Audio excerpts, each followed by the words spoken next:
प्रकृत देशद्रोही किए जो माने देशर तथ्य को बिकुछंती तो आमे मध्य एथिरे संपूर्ण एकमत।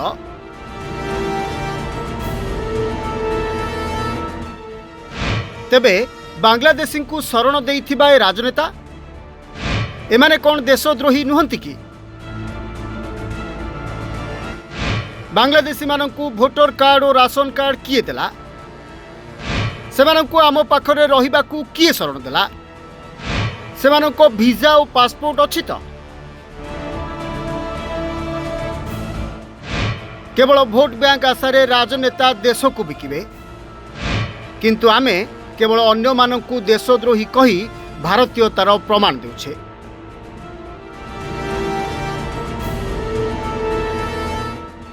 सारा राज्य और देश में विभिन्न स्थान में भर्ती हो रही बांग्लादेशी अनुप्रवेशकारी।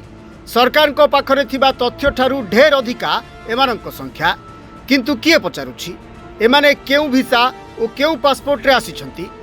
कहि परिबा किछि भी नाही कागज पत्र। एमानंकर गडफादर साजिछंती आम देशर अनेक राजनेता, जे माने एमानंकु रहिबाकु जागा, खाइबाकु राशन कार्ड और नागरिक हेबा पई भोटर कार्ड मध्य दैछंती, जार गोटे उद्देश्य केवल निज भोट बैंक बढ़ाइबा। आउ आमे एबे 2 ରୁ 3 जन देशद्रोही को धरी आम देश प्रेमर नारा देउछे। वास्तव रे आपण कहिले एही राजनेता माने कौन देशद्रोही नुहंती कि, जो माने निज और निज दलर स्वार्थ पई अनुप्रवेशकारी को आनी निज निज अंचल रे शरण दैछंती?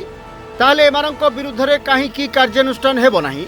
कहिबाकू गले आम देश रे आम चारिपाखरे मध्य अनेक देशद्रोही अछंती, जो माने प्रत्येक दिन आम देश को धोखा देउछंती। तेणु सरकार और प्रशासन एमाने समस्ते मिसी एही अनुप्रवेशकारी मानकु देशरु तड़ी आम देशर सुरक्षा को बजाय रखंतु, नचेत एमाने केतेबेले आम मानकु भी मारि न देबे से कथा किए कहिबो। Bureau report, Reporters today.